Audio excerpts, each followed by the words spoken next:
As edições Shalom trazem para você meditações para a Semana Santa. O Filho de Deus se entregou por mim. Um conteúdo com orientações e reflexões à luz da Palavra de Deus e da doutrina da Igreja. Reze e medite todos os dias da Semana Santa com esta obra feita especialmente para este tempo. Livro disponível no site nas versões impresso e digital.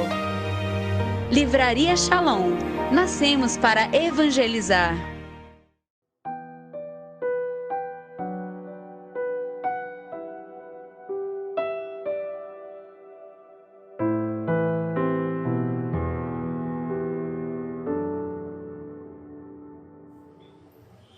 Em nome do Pai, do Filho e do Espírito Santo.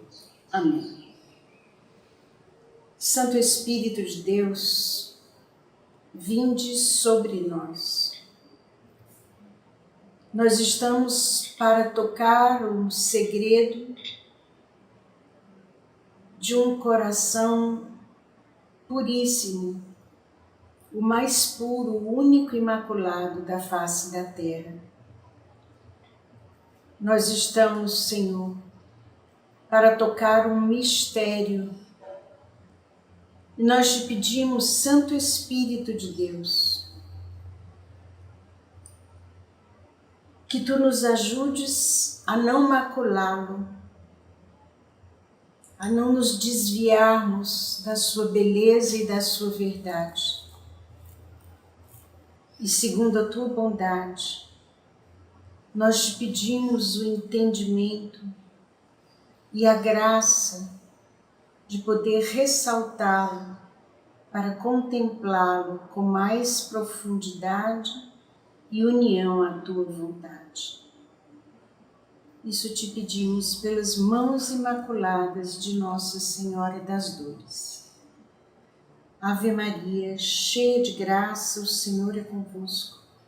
Bendita sois vós entre as mulheres, e bendito é o fruto do vosso ventre, Jesus.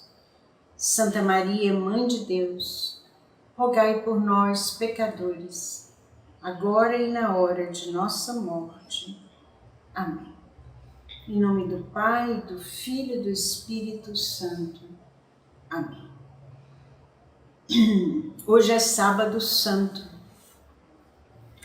É o dia do grande silêncio. É o dia em que Jesus, após ter passado pelo julgamento injusto, arbitrário, terrível, após ter passado pelo sofrimento da flagelação, da coroa de espinhos, após ter passado pelo carregamento da cruz, após ter passado por sua morte, Jesus está no sepulcro onde ele foi colocado. E a Igreja nos propõe duas grandes contemplações nesse dia. A contemplação da descida de Jesus aos infernos, onde estavam as almas dos justos, esperando para ser resgatadas, onde estavam as almas daqueles homens e mulheres da história da salvação do Antigo Testamento, esperando para ser libertadas, resgatadas, salvas pela cruz de Cristo, que viria tantos séculos depois da vida deles. Essas almas que ali estão recebem a visita de Jesus, que uma vez sepultado, desce à mansão dos mortos para resgatá-los, para resgatar especialmente Adão e Eva, que ele, como nós vemos no ícone, né, tão conhecido nosso, ele pega pelo pulso e leva para o céu. E hoje também a Igreja nos convida a meditar no silêncio de Nossa Senhora, nas dores de Nossa Senhora, no que aconteceu no interior de Nossa Senhora, puríssima, perfeitíssima, castíssima, amantíssima, o que aconteceu nesse coração durante esse sábado santo. Por isso nós vamos meditar hoje um pouco sobre Nossa Senhora das Dores, que é afinal a Rainha da Paz, aquela por cuja união à cruz de Cristo trouxe-nos com Ele e cultiva na igreja dele, intercede na igreja dele, do seu Filho Jesus, pela paz. Nós vamos começar com João 19, versículo 41.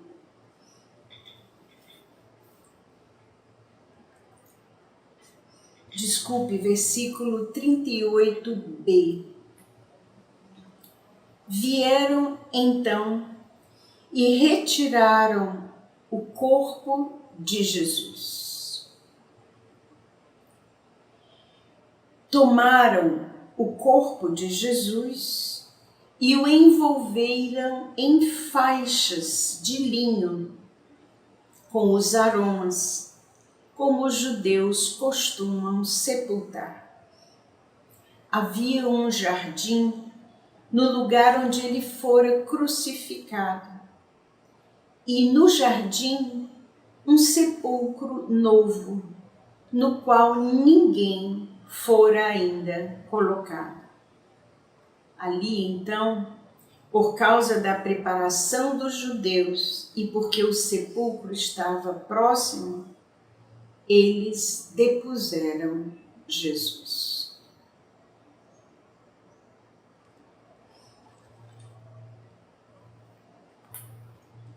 É fácil nós imaginarmos Nossa Senhora nesse silêncio pesado, profundo que se seguiu ao sepultamento de Jesus.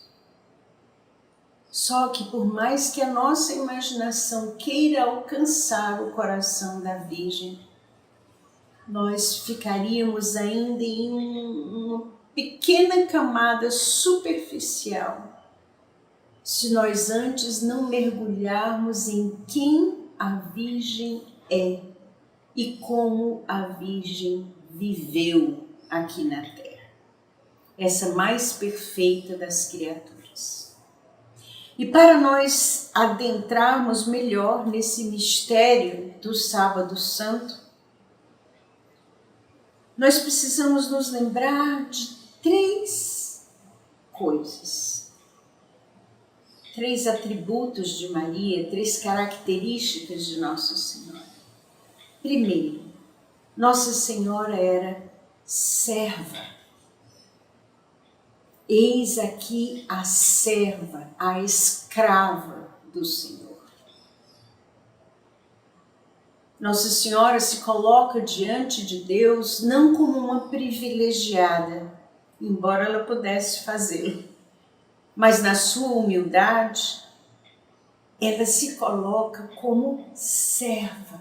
Eu sou escrava, escrava da vontade de Deus, escrava do amor de Deus, escrava do que Deus quiser fazer de mim. A minha vontade está totalmente submissa à vontade de Deus. Eu não olho nem um minuto para mim mesmo. Eu não me centralizo nem um segundo em mim mesmo.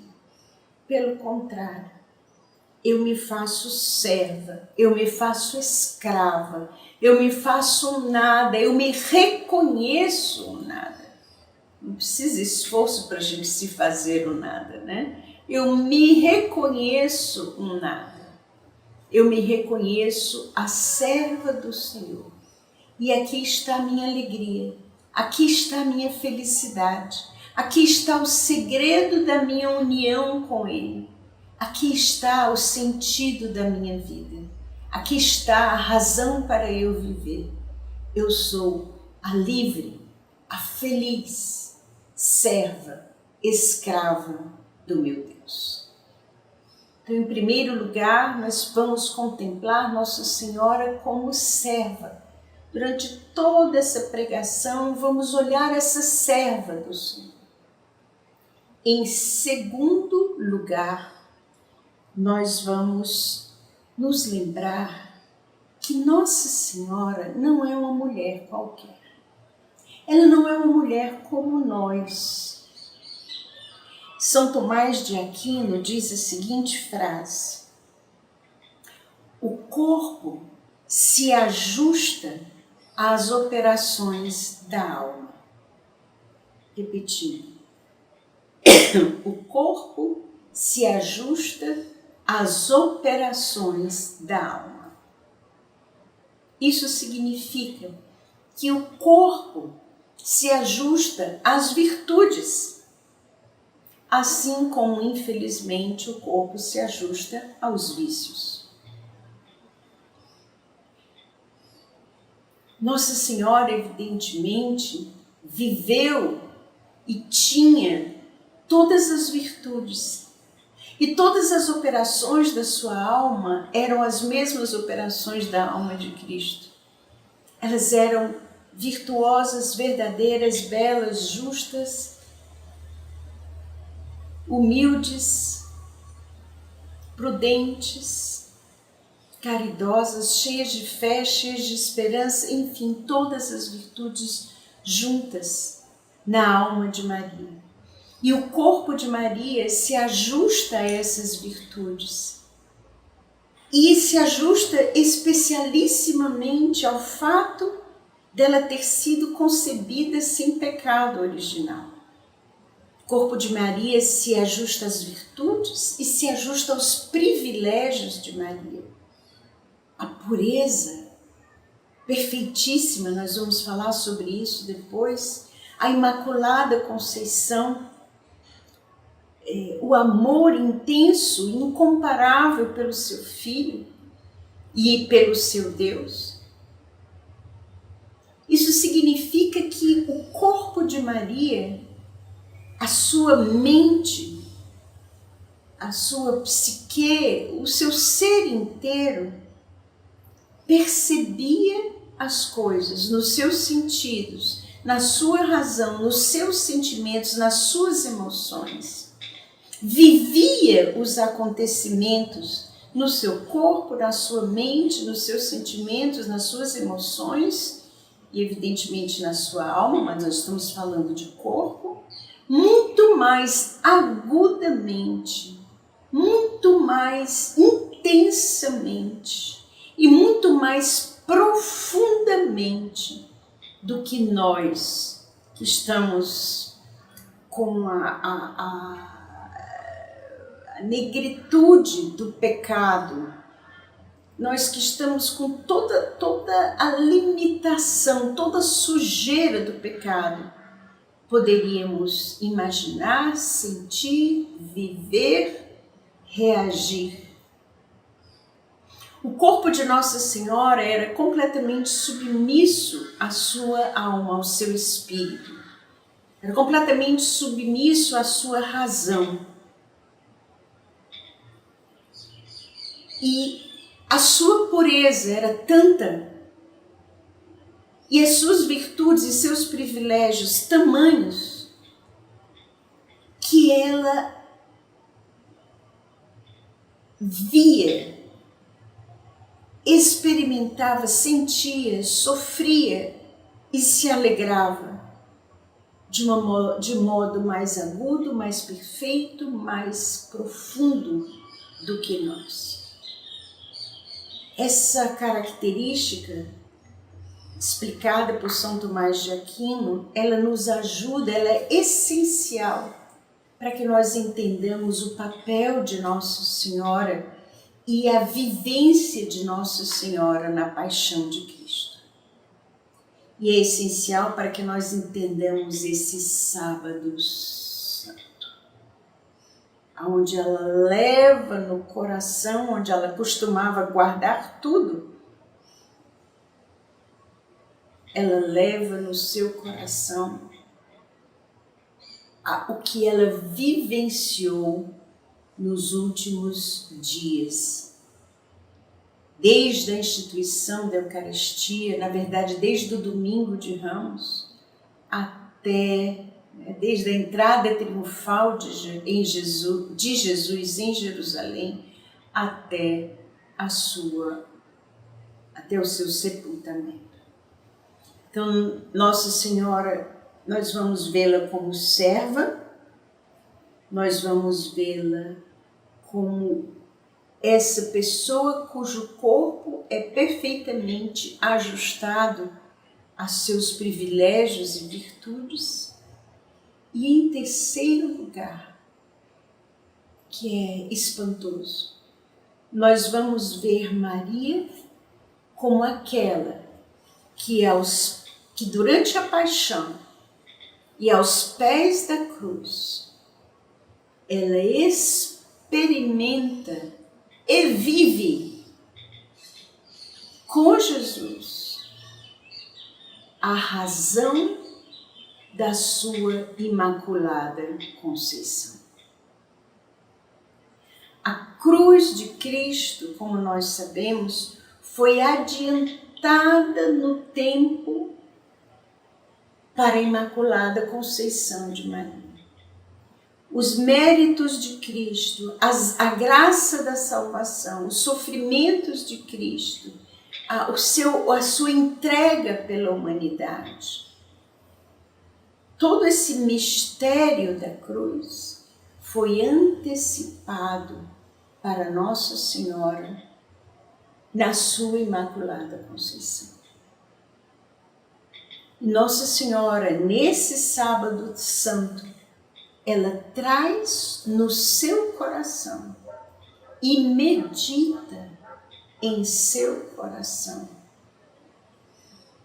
esse mistério indescritível de ter contemplado e participado de uma maneira única do sacrifício, dos méritos, da entrega do Salvador, que haviam sido antecipados para ela na sua Conceição Imaculada. Então, Nossa Senhora serva, Nossa Senhora cujos sentidos, pensamentos, são muito mais percepções, são muito mais agudos, profundos e penetrantes do que os nossos, e Nossa Senhora que contempla e vivencia da forma mais santa, mais bela e mais única o sacrifício que graças ao qual ela havia sido concebida sem pecado original.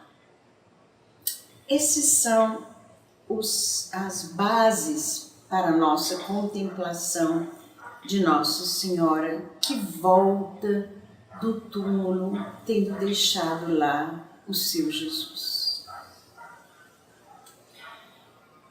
E eu gostaria de fazer esses passos com as 7 dores de Maria, Nossa Senhora das Dores, Rainha da Paz, os 7 passos de Nossa Senhora, as 7 dores, as 7 lágrimas de Nossa Senhora, porque era isso que ela trazia no coração naquele Sábado Santo.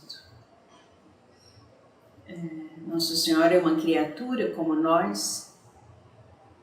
Você certamente já experimentou a morte de alguém muito querido.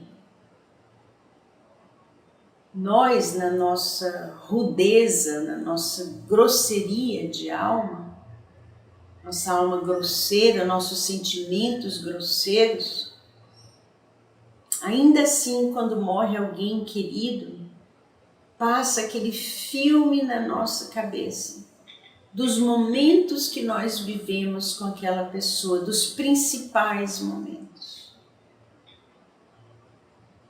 E Nossa Senhora, muito mais que nós, porque ela sentia tudo muito mais perfeitamente, Nossa Senhora reviveu esses pensamentos, essas ocasiões na vida dela, os sentimentos, esses acontecimentos, com uma diferença. Ela os havia guardado e contemplado no seu coração. E agora, com a morte de Jesus, ela os contempla a todos como um filme de amor, como um filme que nós nunca iremos assistir,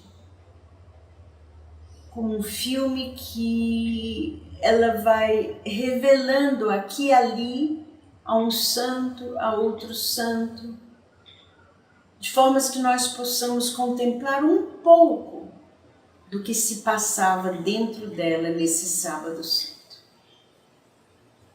Então, a primeira dor de Nossa Senhora foi a profecia de Simeão na apresentação de Jesus no templo. Nossa Senhora e São José vão ao templo para apresentar o menino Jesus. E Simeão, ancião, estava lá e recebe o menino nos seus braços. E diz o Nunc Dimittis, né? Deixai agora o vosso servo ir em paz. Agora deixai, Nunc Dimittis, agora deixai o vosso servo ir em paz, porque os meus olhos viram a salvação. E Nossa Senhora, assim como ela tinha visto Santa Isabel proclamá-la bem-aventurada, Nossa Senhora agora vê esse ancião que, como Isabel percebeu, ele também percebe, ele tem nas mãos o Filho de Deus. Como Isabel percebeu que Jesus estava no ventre de Maria, agora Simeão percebe que tem nas suas próprias mãos o Filho de Deus, pelo qual ele esperava toda a sua vida e pelo qual todo o povo judeu esperava. Mas Simeão diz também, esse menino vai ser causa de queda e soerguimento para muitos. Vai ser uma pedra de tropeço. Vai revelar a verdade de muitos corações. Nossa Senhora revela a Santa Brígida, da Suécia, Nossa Senhora revela essa grande mística, que nesse momento, toda a sua alegria em apresentar o Filho a Deus se transformou em sofrimento, em dor. Ela revela a Santa Brígida que nesse momento ela percebe que o seu filho vai sofrer, vai ser mal entendido, vai ser chamado de comparsa de Beelzebul. Ele que é a sabedoria infinita, a sabedoria absoluta, vai ser chamado de ignorante sobre a lei, sobre o sábado. Ele vai ser maltratado, ele vai ser humilhado, ele vai ser perseguido, ele vai ser caluniado. Nossa Senhora pode não ter sabido, e ela não soube, dos acontecimentos. No dia tal, alguém vai dizer que Jesus expulsou os demônios porque em nome de Beelzebul. No dia X, Jesus vai sofrer porque vão caluniá-lo, dizendo que ele disse que ergueria o templo, tomando literalmente palavras que Jesus disse metaforicamente. Não, ela não sabia dos acontecimentos, mas a espada transpassou o seu coração, porque ela viu que o filho iria ser alvo de grande sofrimento. Veja bem, como serva, como mínima serva do Senhor, Nossa Senhora nunca sofria por ela mesma. Isso não existe. Não havia nenhum egoísmo no sofrimento de Nossa Senhora, nenhum. E erra quem diz que havia. Não. Nossa Senhora puríssima, concebida sem pecado, vivia a caridade em plenitude.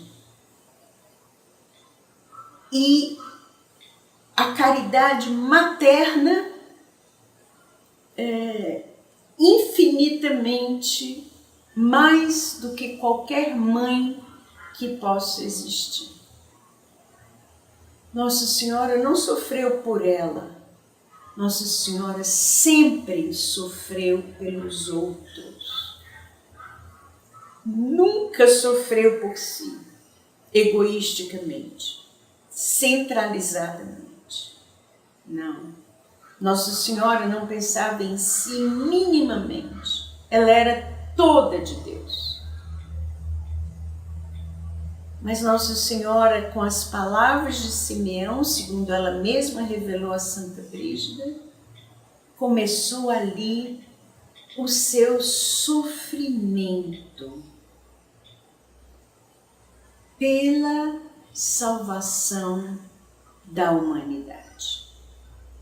Já ali, Nossa Senhora se tornava Nossa Senhora das Dores. Já ali, se nós quisermos aplicar isso na comunidade Shalom, já ali Nossa Senhora se unia ao Rei e era a Rainha da Paz que veio através do Príncipe da Paz, que, como diz Gálatas 2,14, derruba com seu sacrifício todo um muro de divisão. E Ele é a nossa paz.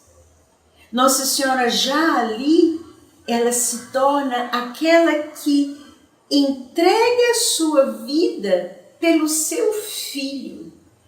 Ama por amor a Deus. E ama a Deus por Ele mesmo, não por ela. E ama os homens porque ama a Deus. Então, Nossa Senhora, já aqui nessa primeira dor, ela começa a se unir às dores de Cristo pela tua salvação, pela minha salvação. Eu fico devendo para o dia que Deus quiser, mas vale a pena nós contemplarmos que virtude Nossa Senhora vive em cada uma dessas dores. E o que nós podemos pedir a Nossa Senhora em cada uma dessas dores. Hoje eu só deixo para você essas pistas de contemplação, para a gente não se distrair do essencial. Nossa Senhora também começa a viver mais ainda a virtude da constância. A caridade de Nossa Senhora, a fé dela, a união com Cristo é de tal forma profunda que nada a abala. Essa mesma revelação que Nossa Senhora fez a Santa Brígida sobre essa primeira dor, ela fez a nossa querida Santa Teresa de Jesus. A segunda dor de Nossa Senhora foi a fuga para o Egito. Eu imagino Nossa Senhora de volta para casa, que provavelmente não era dela, porque ela morava em Nazaré, e isso tudo se passou em Jerusalém. A Nossa Senhora de volta para casa, que se vê sozinha.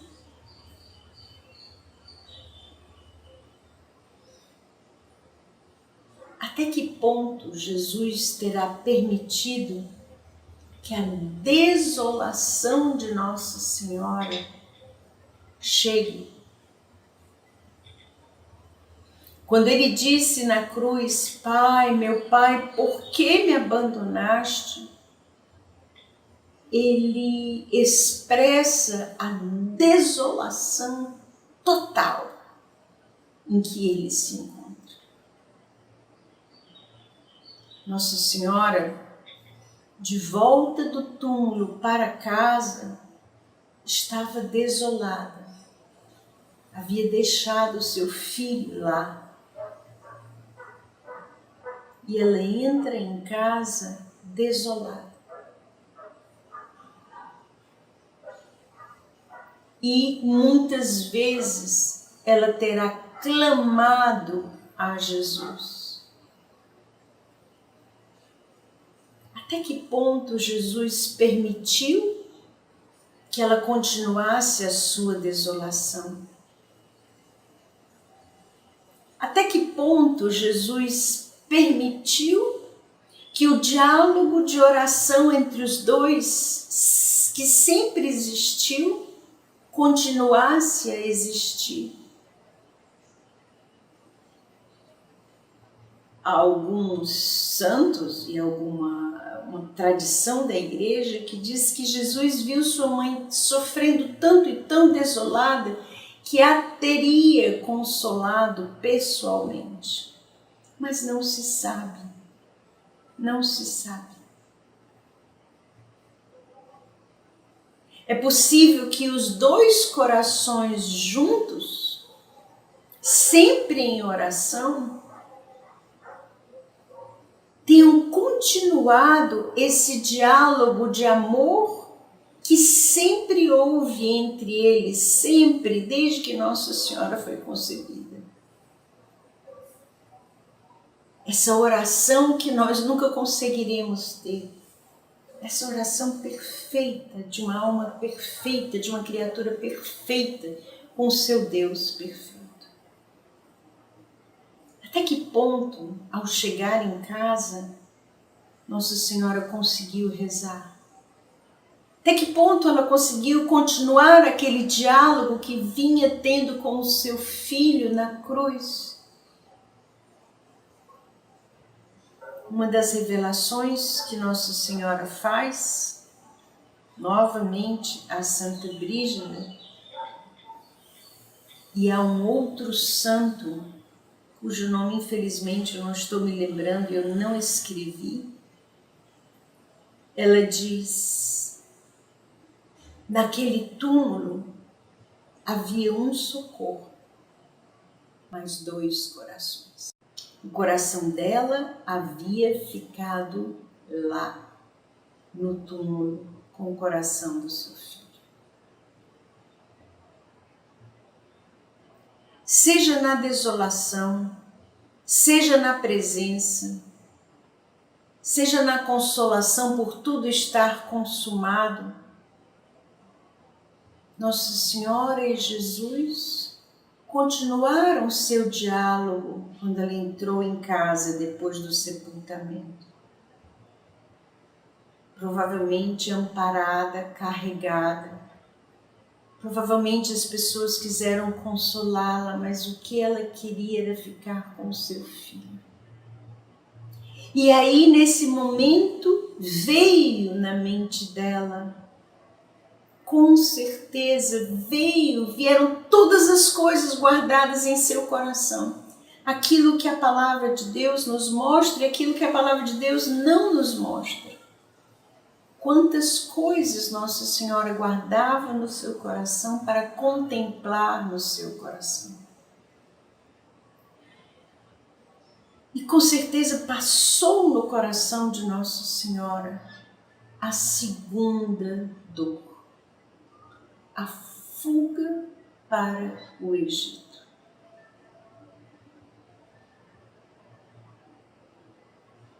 A gente não tem noção, hoje em dia, não tem noção do que foi exigido de José e de Maria para protegerem Jesus. Entre Israel e o Egito, nós temos mais ou menos 300 milhas. 3 dias de viagem numa estrada muito ruim, cheia de feras, cheia de ladrões. E pior, aquela estação do ano era inverno. Tomando em conta que Jesus nasceu em dezembro, era inverno. Então eles tinham que enfrentar uma estrada deserta, com ladrões, com feras selvagens, com chuva, com vento, com neve. E Nossa Senhora revela isso para alguns santos também. Onde eles iam comprar alguma coisa para comer?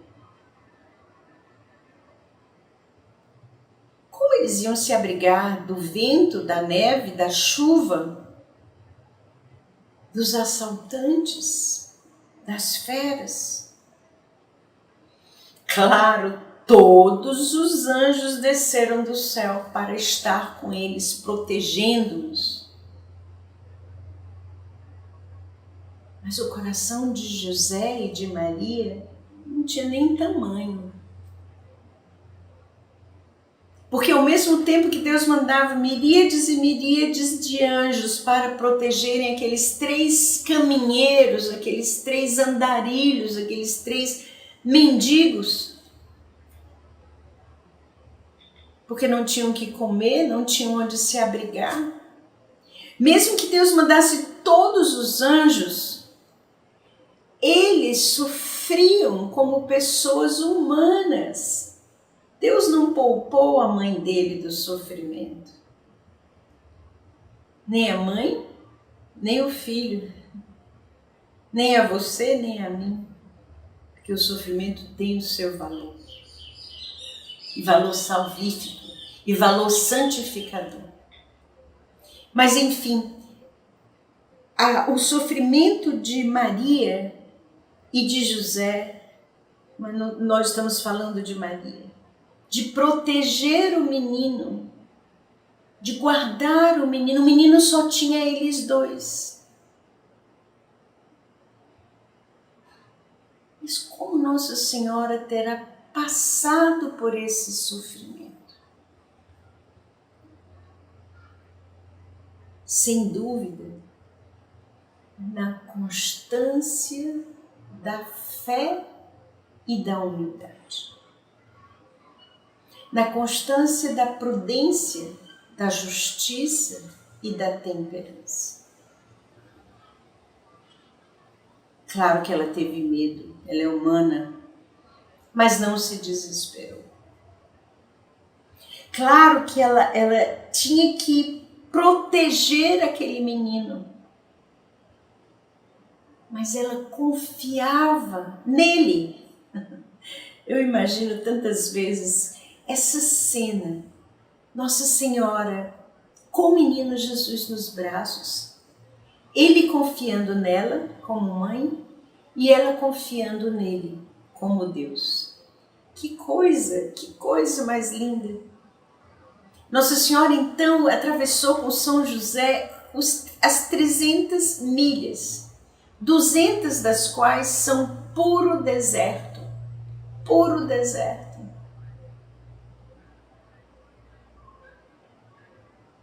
E mais, alguns historiadores e pesquisadores afirmam que Nossa Senhora e São José não fugiram de uma vez, porque não se iludam. Herodes não ia dizer, fugiram, tá certo, pode voltar para casa. Herodes não faria isso, ele queria, porque queria matar o menino ao ponto de matar várias outras crianças por causa dele. Herodes não era de desistir fácil. O mal não desiste fácil. O demônio não desiste fácil. Provavelmente José e Maria tiveram que fugir várias vezes dentro do próprio Egito. Não pensem que eles chegaram no Egito e tinham uma casa preparada, confortável, com comida, fogão, ar-condicionado. Não! Eles eram andarilhos. Deus se fez andarilho. E provavelmente a perseguição de Herodes os fez se mudarem várias vezes. Mas a fé de Maria e de José não foram abaladas. Ela protegia o menino e o menino a protegia na sua pureza. E os sentimentos que Nossa Senhora recorda agora, uma vez Jesus sepultado, certamente eram esses sentimentos de pertença. Ela que o protege e ele que a protege. Desculpe. Nossa Senhora tinha a pureza em 3 níveis, vamos dizer. Nossa Senhora tinha a virtude da pureza no 6º mandamento, porque ela era inteiramente casta. Nossa Senhora tinha a pureza em nível do 9º mandamento. Não desejar o que é do próximo, não desejar o que é do próximo, que pertence ao próximo. Ela tinha pureza de corpo, 6º mandamento, ela tinha pureza de mente, ela conhecia a sua missão, ela conhecia o Deus que a havia salvo, ela conhecia e honrava o que Deus queria para ela e não se comparava com ninguém e não queria nada de ninguém e não queria nada que não lhe fosse dado pelo seu Deus. E Nossa Senhora tinha um tipo de pureza que os santos têm. Nossa Senhora tinha essa pureza de integridade de alma, de corpo, de espírito. Ela não tinha só a integridade de corpo, ela não tinha só a integridade de mente, mas ela não tinha só pureza de corpo, não tinha só pureza de mente, mas ela tinha essa pureza da integridade de todo o seu ser, que não permitia a entrada de nada e de ninguém a não ser do próprio Deus. Nada e ninguém tinha os afetos de Maria. Nada e ninguém tinha a atenção de Maria. Nada e ninguém tinha o amor de Maria, a não ser o próprio Deus. Ela era integralmente de Deus, inteiramente de Deus. Ela nunca se desviou de Deus. Ela nunca se desviou daquele menino.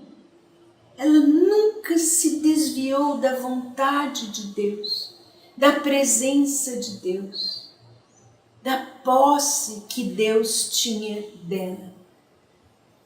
ela era inteiramente de Deus. Nada, ninguém feriu jamais essa integridade e essa pureza. A terceira dor de Nossa Senhora é a dor da perda de Jesus no templo. Interessante que alguns místicos e alguns estudiosos dizem que essa foi a perda mais dolorosa, foi a dor maior de Nossa Senhora. Eu confesso que eu preciso rezar mais para entender isso. Mas o que eles dizem? Que em todas as outras dores, Nossa Senhora estava com Jesus. Na apresentação do templo, ela estava com Jesus. Na fuga para o Egito, ela estava com Jesus.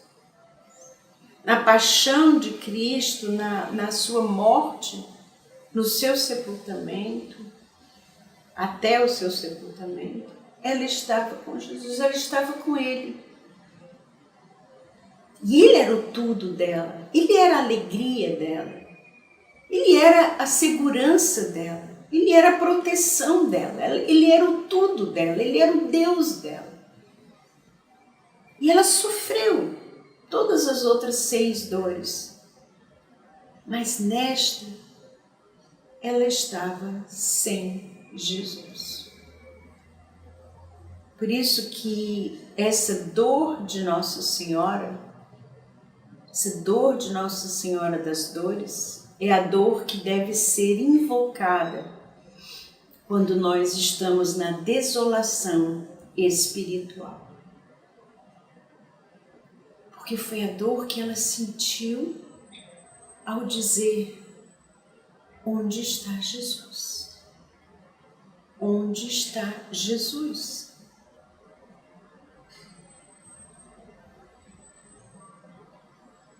Ele não estava lá com ela.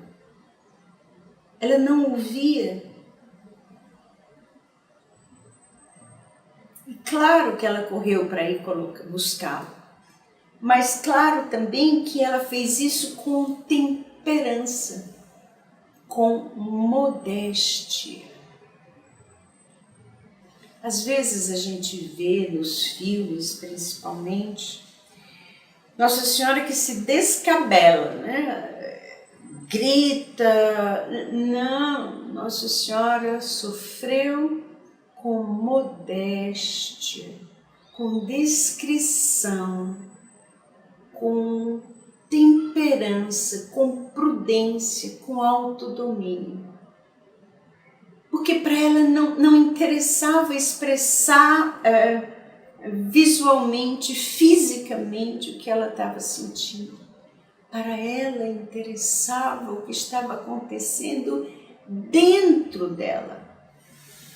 Ainda que, claro, ela sofreu, ela chorou, ela caiu talvez durante a paixão, ela foi carregada. Claro, o corpo não aguenta. Mas a beleza de Nossa Senhora, diz São Luís Grignon de Montfort, ela é toda interior. A vida de Nossa Senhora, ela é toda interior. Do interior ela transborda, mas transborda com modéstia, com prudência, com beleza, com caridade. Quarta dor, o caminho da cruz.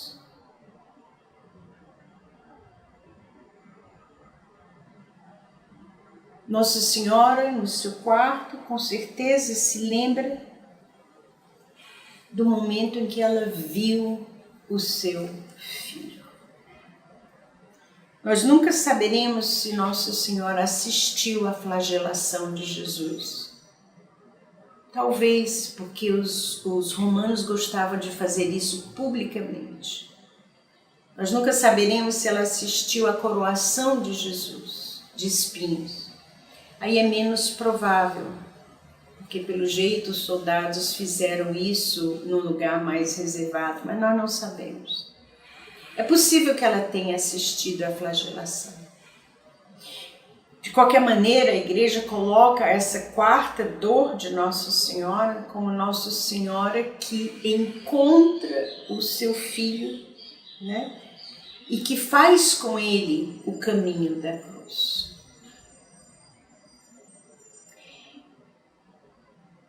Eu imagino que Nossa Senhora rezava e contemplava no seu quarto depois do sepultamento.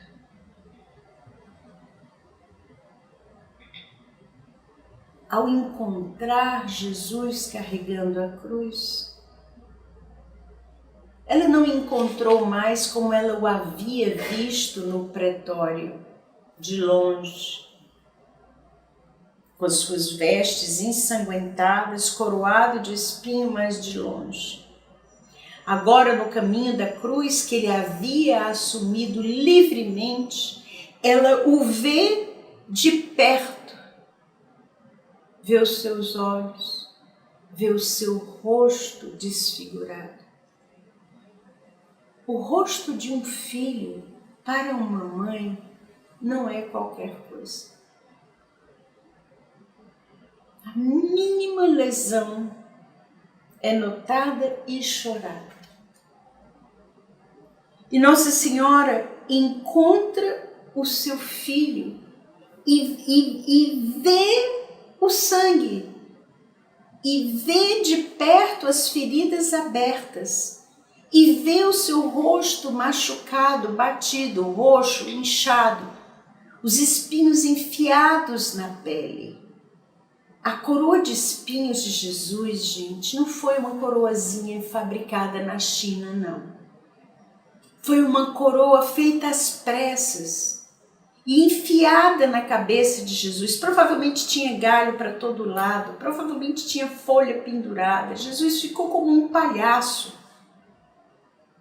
Fizeram pouco caso de Jesus e continuaram a fazer no caminho da cruz, fazendo Jesus de idiota, fazendo Jesus de palhaço, fazendo pouco de Jesus, humilhando Jesus, dizendo a Jesus o que hoje nós ouvimos dizer nas artes, na televisão, nas nossas conversas.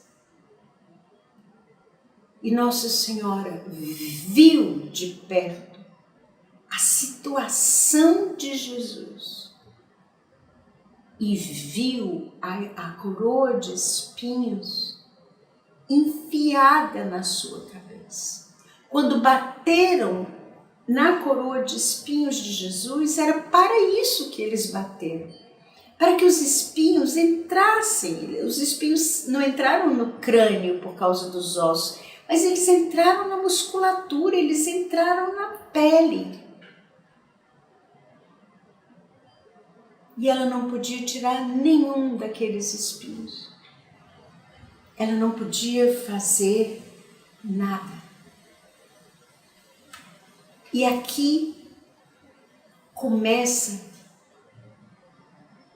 a intensificar-se a união de Nossa Senhora, a paixão de Cristo. Veja bem, era comum os romanos sacrificarem pessoas. Era comum os judeus verem os romanos levando pessoas, chicoteando pessoas, flagelando pessoas. Porque para eles, quanto mais cedo a pessoa morresse, menos trabalho daria.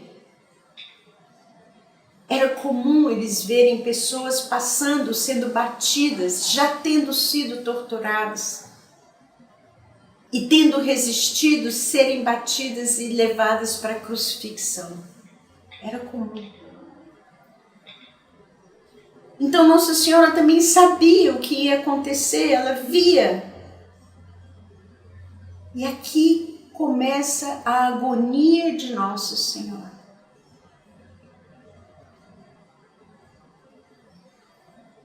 Jesus, no Jardim das Oliveiras, no Getsemane,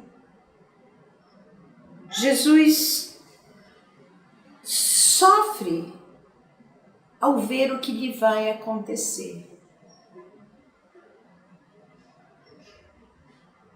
Pede a Deus que seja feita a vontade dele, seja feita a tua vontade, Pai, não a minha. Essa agonia entre a vontade humana de Jesus e a vontade divina, e Jesus que amorosamente, por amor ao Pai e por obediência amorosa ao Pai, pede que a vontade do Pai prevaleça e abraça a vontade do Pai. Maria, ao encontrar o seu filho no caminho de cruz, e ao ter essa espada de dor que transpassa o seu coração, ela vive também a sua agonia. Ela vê o que vai acontecer com o seu filho e decide livremente unir-se a ele naquele acontecimento. Porque é amor. E o amor une. O amor de dois faz um. O amor faz um só. E eles já eram um só. Naquele momento, Nossa Senhora também abraça o desígnio de Deus para ela. Esse desígnio de Deus que a fará a medianeira de todas as graças, que a fará mãe de todos os homens. Ela abraça esse mistério, que para ela não era explicado isso, mas ela abraça esse mistério por amor e se une no amor ao seu filho. E alguns místicos dizem que Nossa Senhora não experimentou assim, genericamente, na sua totalidade, aquele espancamento de Jesus. E esses místicos acham que Nossa Senhora viu o espancamento. Porque Nossa Senhora não experimenta de uma forma geral as feridas de Jesus. Segundo Santa Brígida, 5.480 feridas. Mas Nossa Senhora experimenta em seu interior, em sua alma, em seu coração, ela experimenta cada uma das 5.480 feridas. Cada uma,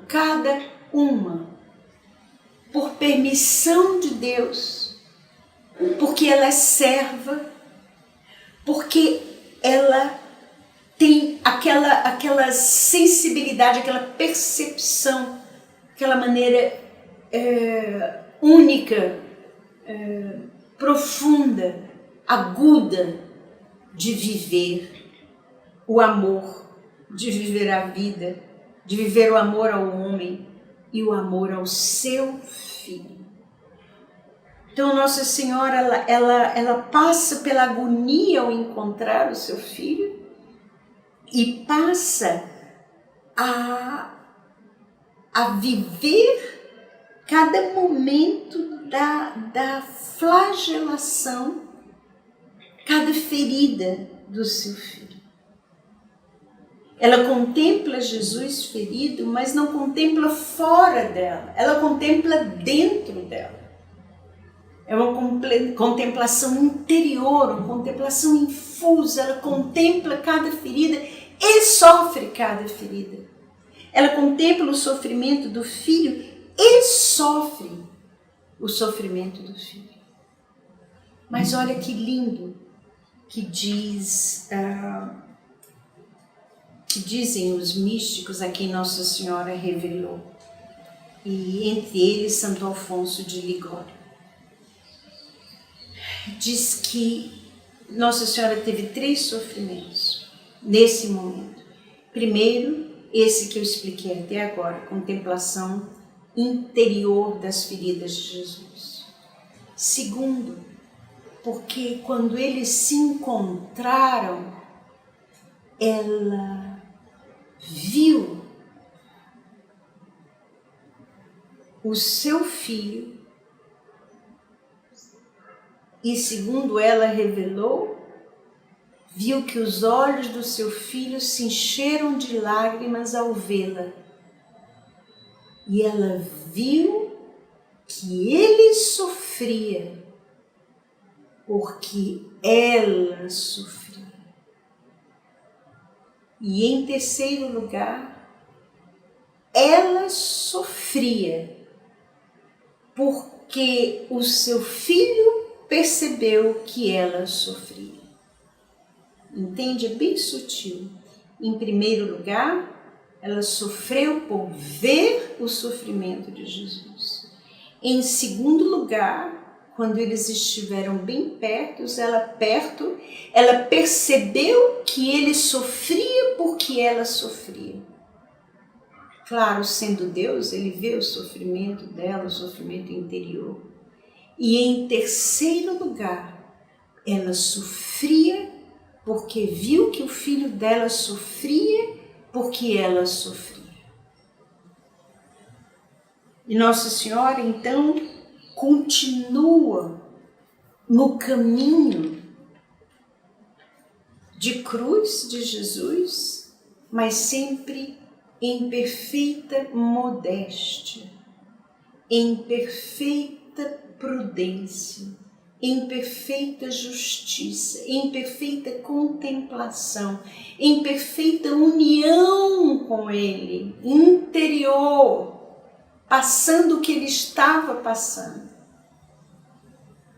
As outras pessoas tinham dó, tinham pena, sofriam, mas ninguém sofria como ela, porque como serva, porque como sensibilíssima no sentido do seu corpo expressar e se amoldar às suas virtudes e seus privilégios, ela vivia com Jesus o que ele estava vivendo. Vem agora a quinta dor, que é a crucifixão. Aqui começa o martírio de Maria. Ela vê o seu filho chegar, amarrado, acorrentado, com cruz, exausto, ajudado pelo Cirineu, e vê quando despojam seu filho das suas vestes. E ela vê Jesus nu, literalmente ferido da cabeça, do fiapo da cabeça, até a sola dos pés, coberto de sangue, humilhado, sem roupa. E os soldados romanos, eles gostavam de ferir as entranhas. No filme Jesus de Nazaré, que acho que a maioria assistiu, tem um momento em que o soldado que está comandando o espancamento, né, a flagelação, ele faz assim. Então viram Jesus de lado. Mas o filme não mostra, que é cruel demais, até para aquele filme é cruel demais.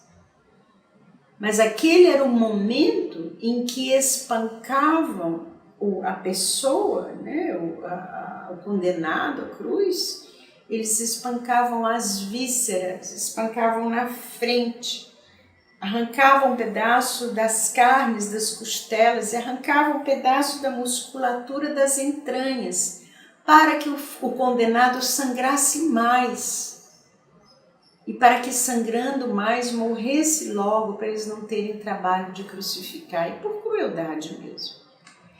E no caso de Jesus, a crueldade era demoníaca. Então a coisa foi muito pior do que nós podemos imaginar. E foi isso que Nossa Senhora viu.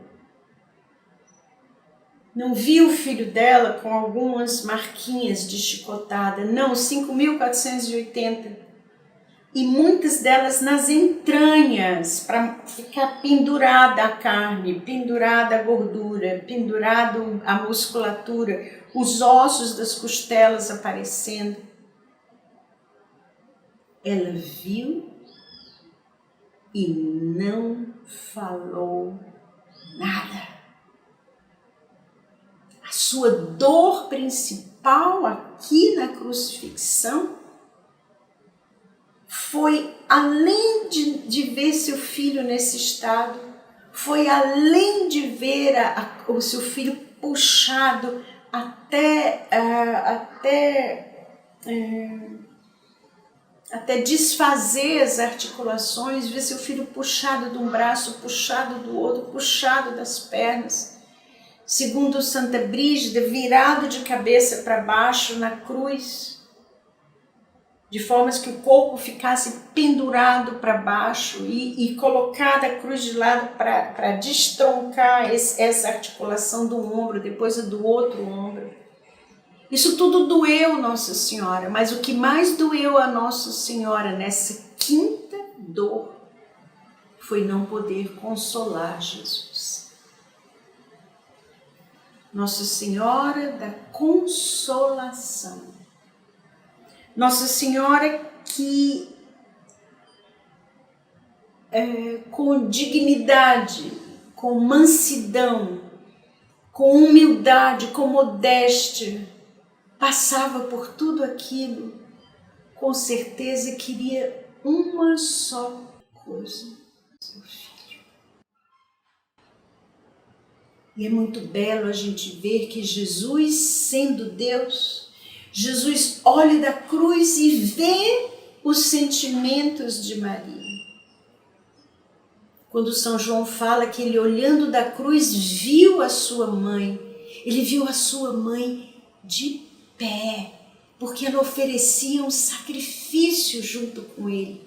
Ela estava de pé como sacerdotisa diante da cruz, e ele de pé na cruz, se oferecendo como vítima, e ela de pé se oferecendo como vítima, e ele de pé se oferecendo como sacerdote, e ele de pé na cruz sendo rei na sua realeza, e ela de pé como rainha, junto com ele. Nossa Senhora de pé aos pés da cruz não é uma imagem piedosa de uma mulher forte, não. Ela ali está oferecendo o sacrifício. Ela aí também é vítima. Ela aí também é rainha. Ela é unida ao rei. Ela é unida ao sacerdote. Ela é unida à vítima. Ela é mártir com o mártir, num sofrimento interior que ninguém jamais poderá imaginar, por mais que se fale. E a maior dor era não poder consolá-lo. E ele sabia disso. E para consolá-la, ele dá a ela uma nova missão e um novo filho. Como quem diz: mãe, eu vou, você fica. Você é a igreja. Você fica para testemunhar, para formar, para consolar. E Nossa Senhora, mais uma vez, saiu de si e se entregou a João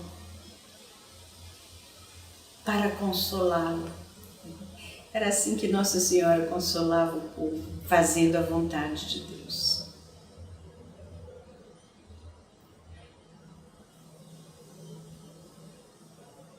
Nossa Senhora não teve como consolar Jesus. E ela entendeu, pela sua união com Deus, que era vontade de Deus que ele ficasse em total desolação. E ela, aos pés da cruz, ela vai espelhando todas as virtudes do Filho.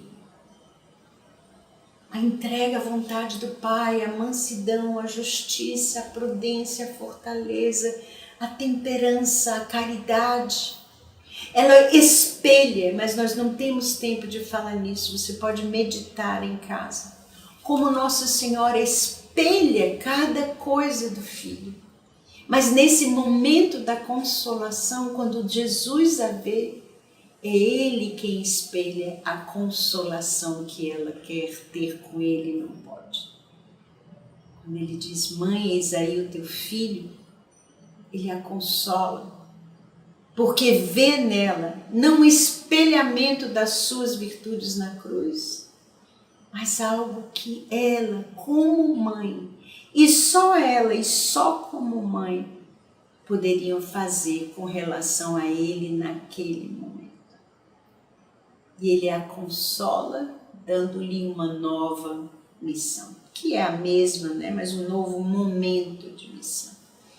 E Nossa Senhora sabia que aquele momento era dela, que cabia a ela viver aquela desolação com o seu filho, que cabia a ela abraçar aquela nova missão que o seu filho lhe dava, que cabia a ela espelhar as suas virtudes, mas cabia a ela viver com ele internamente cada dor física, cada dor moral, e viver como mãe a dor de não conseguir consolar. Sexta dor, sexta espada, sexta lágrima de Nossa Senhora, Jesus é deposto da cruz. E é deposto nos braços de Maria. E Maria, como toda mãe do mundo, abraça Jesus, se curva, encontra um jeito de ajeitar sua cabeça, de ajeitar os seus braços, de passar a mão no seu cabelo, encontra um jeito de abraçar seu filho e manter o seu filho junto dela, como no nascimento, como na fuga para o Egito. E ali Maria morre junto com Jesus. É muito lindo a gente contemplar aqui as 3 etapas de um sacrifício. Isso vem desde o Antigo Testamento e até hoje na missa, na Eucaristia. Quando é oferecido um sacrifício, primeiro tem um momento do ofertório. Depois tem o momento da morte da vítima, quando a vítima é sacrificada. E depois vem o momento da consumação. O ofertório de Jesus começa na agonia, assim, começa historicamente, cronologicamente na agonia. Mas claro que o ofertório de Jesus começa na sua concepção, né? Quando ele foi concebido por obra do Espírito Santo no seio de Maria. O ofertório de Maria se inicia quando ela diz: Fiat, faça a tua vontade, faça-se conforme a tua palavra. Aquele momento é o momento do ofertório onde Jesus diz para o Pai: tu me deste um corpo, eis-me aqui para fazer a tua vontade. E é onde Maria diz para o Pai: tu me deste um corpo, eis-me aqui para fazer a tua vontade. O ofertório dos dois que coincide em momento e no mesmo teor, no mesmo conteúdo. Eis-me aqui para fazer a tua vontade. Depois vem a morte da vítima, quando Jesus morre na cruz. E no caso de Maria, quando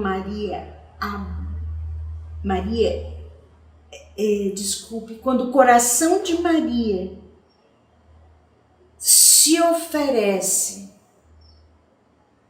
e morre junto com Jesus na cruz.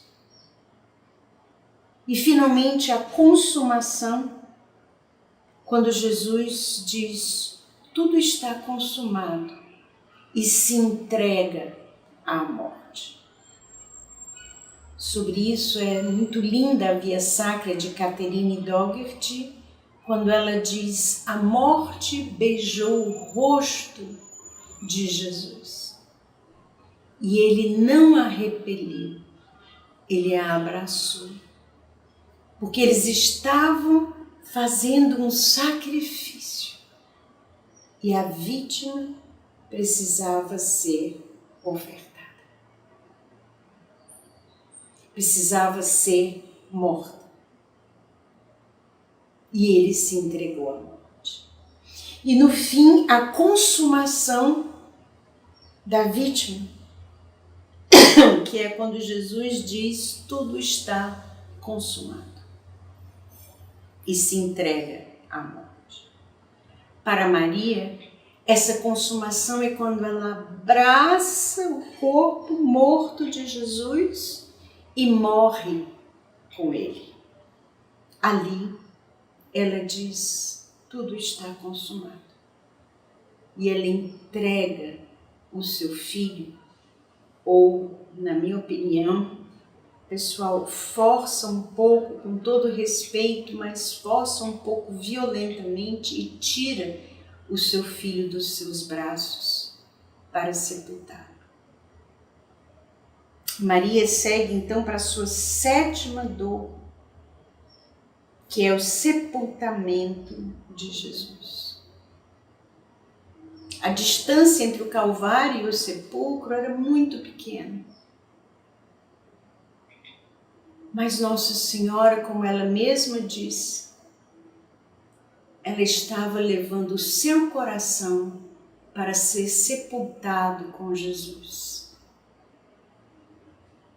E ela o deixa lá com o seu filho.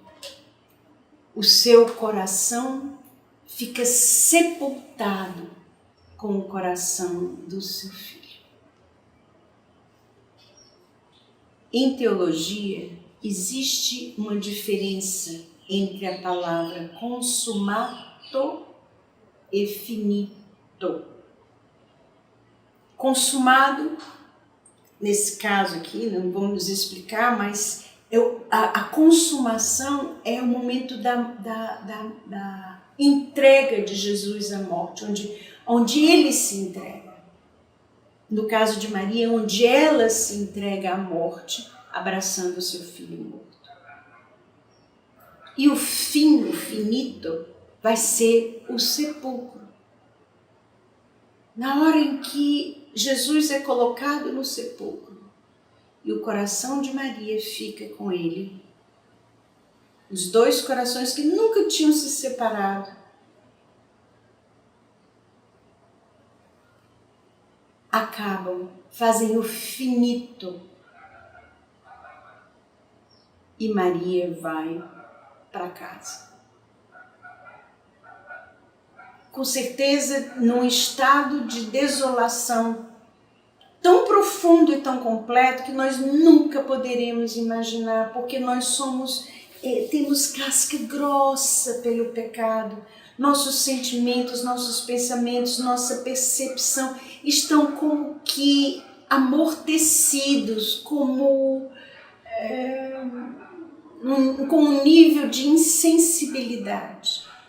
Enquanto que a sensibilidade de Nossa Senhora era completa, era total, de uma pessoa nunca tocada pelo pecado. Eu não consigo imaginar Nossa Senhora indo a pé para casa cercada das mulheres e com João, indo para a casa de João. Nós não sabemos se era dele ou não, mas enfim, não vamos discutir. Carregada, amparada, sofrida, dilacerada interiormente com cada ferida do seu filho, exausta,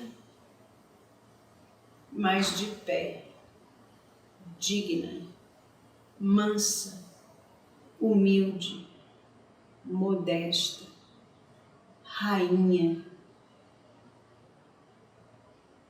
igreja. Nossa Senhora vai para a paixão como mãe de Deus e volta da paixão como mãe da igreja. Sofrida, dilacerada, sem ter tempo para dizer sim ou não para Deus, porque ela sempre disse sim.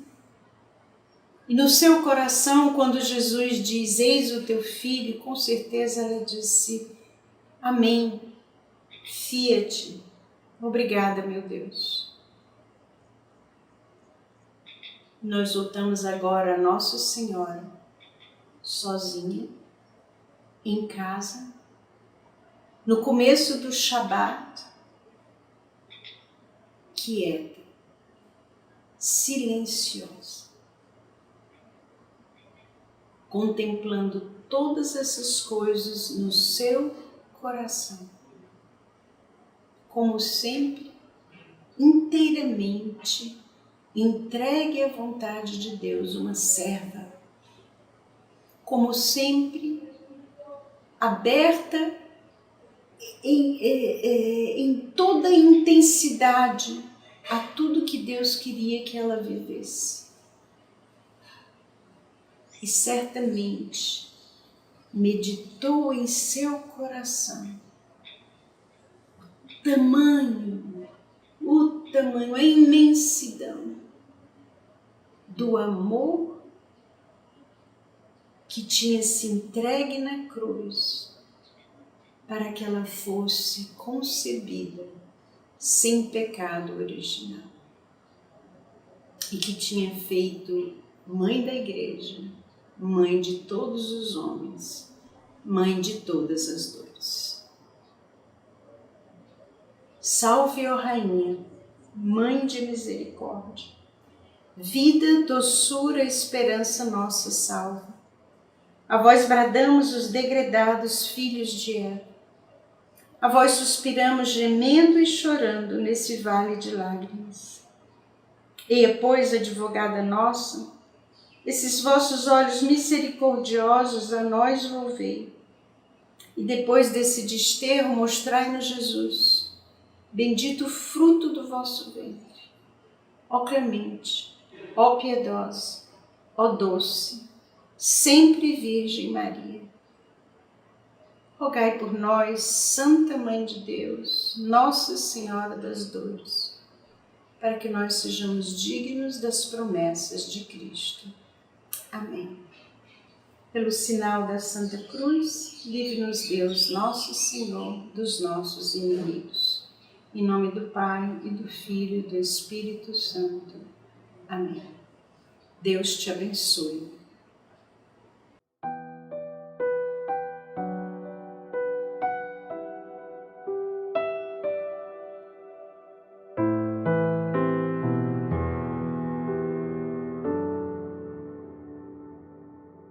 As edições Shalom trazem para você meditações para a Semana Santa. O Filho de Deus se entregou por mim. Um conteúdo com orientações e reflexões à luz da Palavra de Deus e da doutrina da Igreja. Reze e medite todos os dias da Semana Santa com esta obra feita especialmente para este tempo. Livro disponível no site nas versões impresso e digital. Livraria Shalom. Nascemos para evangelizar. Olá, meus irmãos, mesmo diante de todo esse panorama, diante desta pandemia. Bendito seja Deus, porque nós estamos unidos vivendo esta grande semana, a Semana Santa, onde nós nos unimos a Cristo, que se deu inteiramente por amor a nós, celebrando sua paixão, morte e ressurreição. E você está acompanhando conosco, bendito seja Deus, estamos unidos a você. Mas a evangelização ela não pode parar. Por isso eu queria pedir a você, meu irmão, minha irmã, que fizesse a sua doação. Você que é benfeitor da paz, você que faz parte da obra, por meio do site que vai aparecer, das contas que irão também aparecer, que você nos ajudasse. Nós precisamos continuar evangelizando, a obra não para. Os nossos centros de evangelização estão fechados, mas nós temos tantas outras despesas, até mesmo dos próprios centros de evangelização, os aluguéis, enfim, tantas outras despesas. Por isso nós queremos pedir a sua generosidade, queremos pedir o seu sim. Deus abençoe, Deus ama aquelas pessoas que doam com alegria. Em nome do Pai, do Filho e do Espírito Santo. Amém.